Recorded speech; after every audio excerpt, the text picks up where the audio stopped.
Germany. Thank you. But everything usually works so perfectly and efficiently in Germany, in my experience. Especially at this meeting, right? Oh, yeah. Yes, that's been very impressive because I've been coming to these meetings and that's always impressive. So,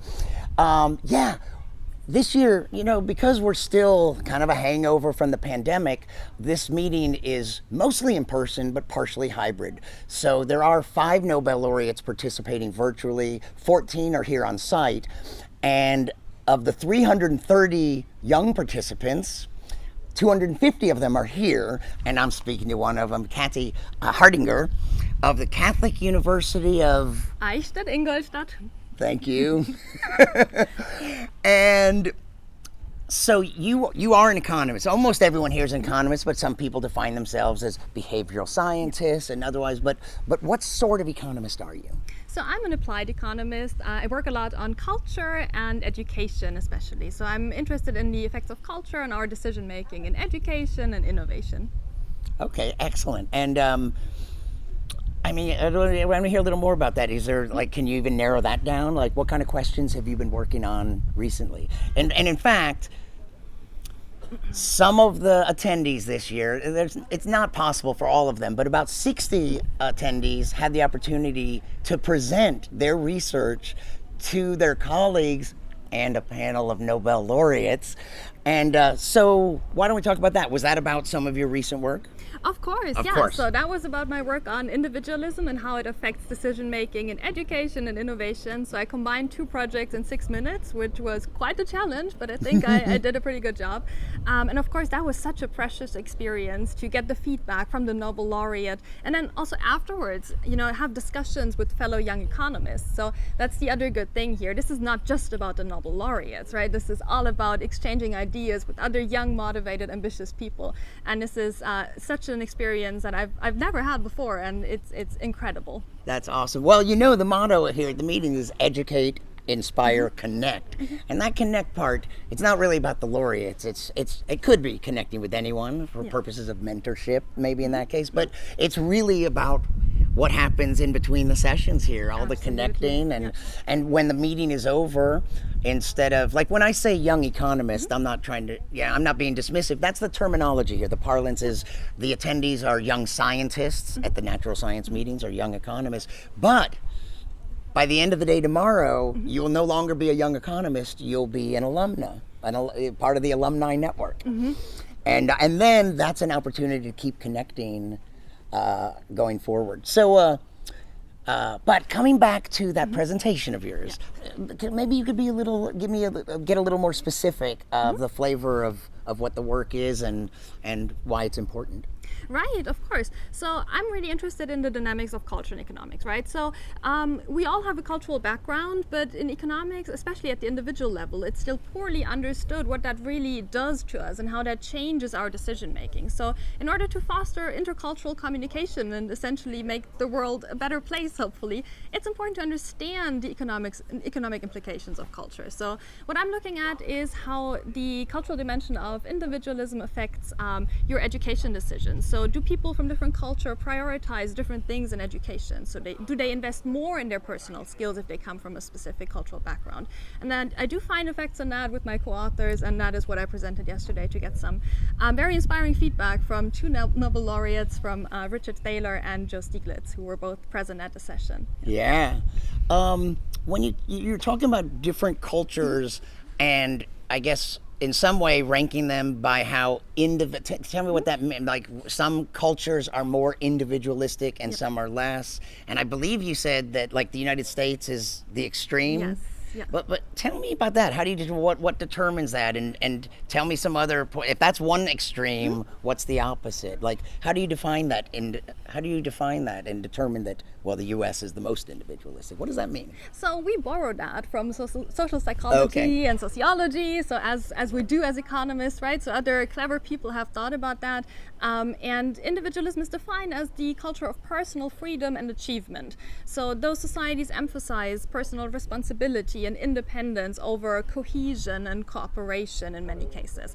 So that, of course, has big implications. And so countries score very differently on this scale that has been developed by Hofstede in the 1970s and then further refined by other scientists. So the United States are the most individualistic country, and then some of the Asian countries rank relatively low on individualism. But it's always important to understand that each dimension of culture has positive and negative connotations. And other researchers have found very interesting effects, negative effects of individualism in many dimensions. And a lot of that has been very present and visible during the pandemic. Yeah, I guess that's a good, because I need, like, I'm not an economist, and so some of these concepts have been difficult for me, but concrete examples are very helpful in communication. So yeah, during the pandemic, where, say, masking, like, we wear masks. Masks are now I've interviewed some experts like environmental engineers, and masks do. The wearer does get protection from the mask. However, it's even more for the benefit of other people. So that's the kind of thing. It's like individualistic Americans. Some have had a problem with, like, the liberal people think, well, you're just being selfish because we do this for other people, right? So, and some cultures, like Asian cultures, have been wearing masks for years. Before the pandemic, you'd see that. And I never knew if I'd see someone in an airport wearing a mask, I always wondered if they were wearing it because they were sick or if they were wearing it for their protection or the protection of others. And so that's a good concrete example. Absolutely. So we've learned a lot here, right, as those cultures who have not been masking up beforehand. And Batsi and co-authors, some American researchers, they have found that individualistic countries had a very, very hard time adjusting to the pandemic and using cooperative measures to combat it. So especially the masking, especially in the initial stages of the pandemic, right, before we had vaccines and all of that. So the response was a lot slower in the individualistic countries. So those are some of the negative connotations. Then on the other hand, I find that individualism is a strong motivator to invest in personal skills and in your personal career, as almost by definition. And of course that has important implications since the returns to education are so large, as other economists have shown. Yeah, I guess another great example at the beginning was the Asian cultures did better quarantines. Right, at the beginning of the pandemic, they more easily, like they did more, closer to 100%. I don't know, I don't have the language for it, but it seems like that that individualistic Americans were a little more reluctant to quarantine. Right, so the pandemic has truly unmasked, no pun intended, a lot of the differences between but also within countries when it comes to individualism, when it comes to prioritizing common goals over individual freedom of choice. And of course, differences in individualism don't just exist between countries, right? They also exist within countries, and that is going to be another important step in the analysis that I plan for the future. Excellent. Well, did you always know that you wanted to be an economist, and what first got you interested in it anyway? So I would say two people played a very important role there. Back in high school, I had a great econ teacher, so we had like a business and econ subject, and he never stuck to the book. He never went through the textbook at all. Instead, he brought newspaper articles, and he showed us how we could explain them using very easy economic models and terms, and that really inspired me to pursue my studies in economics. And then of course at LMU Munich, where I did my bachelor's and master's, I ran into Klaus Schmidt, who's one of the organizers here, and he taught me Econ 101. It was a big class, but it was so inspiring that that really reinforced my desire to learn more about econ, because he gave us this feeling that even with the very simple models that you learn in Econ 101, right, we could explain the world and we could understand how things work and how markets work and how people make decisions, and that was just so inspiring. And I'm still here, right? Yeah, that's excellent. I guess two things about public perception. Do you think is there anything that you wish people understood better about your field, the public? Right. So we care a lot about people and their decision making. So it's not just about money. I think a common misconception still is that economists, they care about the money, the dollar signs, but we fundamentally care about decision making, individual and collective decision making. That is something I think we should get across to the public. And also, we're a very broad field. You can study soccer, you can study casinos, you can study labor markets.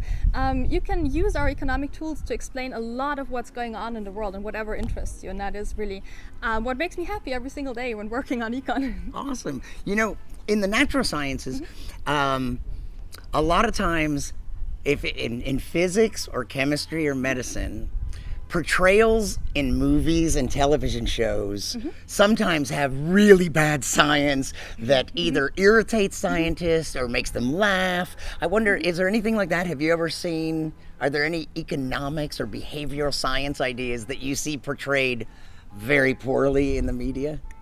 That's a very good question. Yeah, I didn't bounce that off you before. I can't come up I'm with not a good sure, example right now. Yeah. A lot of people have mentioned this movie. I have never seen The Big Short. Oh. And have you seen that movie? No, because unfortunately not. a couple different people mentioned it, and also one of the laureates is in it. Right. Is it Richard Taylor or one of the laureates is in it, and I've heard it's really good, and you can learn a lot about economics. Like maybe the economics in that is good. Yeah. That's not really my neck of the woods when it comes to research, but it's probably a must-watch after the event. Yeah. Now, I understand in addition to economics, you have some other interests, and you have some media interests, and you have a podcast. I do. It's all about work-life balance, and I want my life to be as colorful as possible, which economics enables me to do because I can pursue a very broad research agenda. But also outside of that, I love talking, as we can see right now. So I run a podcast that's a sport podcast. So nothing. It's to not do even with no economics. It's sport. Yeah, Tell me more. There's this weird type of sports that I'm really into. It's called snooker. It's a type of pool billiard-ish related sports. Very interesting. It's a bit of a combination between pool billiard and chess, I would say, because there's a lot of strategy involved, and not a lot of people care about it, especially in Germany. But there's this tight-knit, fun community of people who are interested, and a couple of friends and I are running a podcast for that. Excellent. How long have you been doing it? I've been doing that for almost 2 years at this point. Well, and tell us what it's called. It's called Total Clearance. 10 out of 10 recommend, of course. And it's on all the platforms, Spotify and Apple and. Yeah. It's in German though, so. Oh, it's in German. And how often do you do it, or how many episodes have you done? Well, depending on whether there's an event going on, we do it daily. Wow, that's great. Yeah. And did you say you have, besides the podcast, other like related media interests? Or that's the primary? I love being on social media. I used to write for some newspapers, so I really enjoy doing media work in general. Yeah. So some people that are watching might be potential future attendees of a Lindau meeting in a natural science or in the economics. Tell me a little bit about before you got here. How did you hear? You're German. Yes. So had you heard about the meeting early? What part of Germany are you from? I'm from the Munich area, so yes, I had heard about the meeting before, but to be very honest, I never thought I could be one of those people in the meeting. Now I am in the meeting. So my wonderful advisor, Simon Wiederhold at KU Eichstätt, he recommended me for this. So we went through the entire application process, which was slightly intimidating, but also great. And then I finally got selected, which was a big surprise. Yeah. And I was literally jumping around because I thought, oh my God, this is going to be such a fantastic opportunity. And well, yes, it has been such a fantastic opportunity. Yeah. And so before you got here, how long ago did you get confirmation that you'll be attending? Like, I don't know what the time frame is on that. Well, so I applied in 2019, but then of course things happened, so I got accepted for the 2020 event that was then postponed to this year. So this has been a long time coming, and patience is a virtue, especially in econ. There's a lot of research on that. So yeah, I've been very patient. There's research on patience being a virtue? Yes, absolutely. Patience it's not just a platitude. What kind of research? We're going to come back to the meeting, but what sort of research could be about patience as a virtue? So patience and the way people perceive time is actually another very important dimension of culture. So together with the individualism dimension of culture that I look at, it might be the most important one. And wonderful other researchers have found that indeed it is very important for education decisions as well. So if you're more forward looking and you care more about your future, that of course is also a big motivator to invest in your educational career. So the good thing about culture is that it's always interesting because it's never in isolation, right? So there's a lot of different dimensions that interact with each other. And Excellent. patience is definitely a virtue, as science has proven. Wow. So before you got here, what were you anticipating? Tell me about your anticipatory thoughts, and were there any specific laureates that you were looking forward to meeting? Yes, so I was very much looking forward to meeting Jim Heckman, and that worked. We had lunch together, and I got some very, very useful feedback from him on my education-related work. Is his work kind of closely related to yours? And Well, I get the impression that his work is closely related to anybody else's work, Yeah. because he is that sort of universal genius. Yeah.